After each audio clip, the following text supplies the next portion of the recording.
দেড় মাসেরও কম সময়ের ব্যবধানে আবারও তুষারঝড়ের কবলে যুক্তরাষ্ট্র। দেশটির ভার্জিনিয়া ও নর্থ ক্যারোলাইনা অঙ্গরাজ্যে আঘাত হেনেছে ভয়াবহ তুষারঝড়। বৃষ্টি ও ভারী তুষারপাতে বিপর্যস্ত জনজীবন। মঙ্গলবার ভার্জিনিয়ার নরফোক, লিঞ্চবার্গ, আমহার্স্ট আর বেডফোর্ডে বেশ কয়েকটি রাস্তায় কয়েক ইঞ্চি পুরু বরফ জমে যায়। এতে বিঘ্নিত হয় যান চলাচল। দুর্ঘটনার কবলে পড়ে শত শত গাড়ি। স্থবির হয়ে পড়ে স্বাভাবিক জীবনযাত্রা।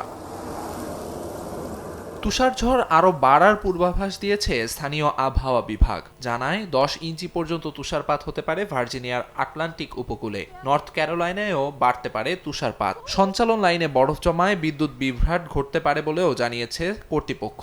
এছাড়া দুর্ঘটনা এড়াতে বাসিন্দাদের বাইরে বের না হওয়ার নির্দেশ দিয়েছে স্থানীয় প্রশাসন।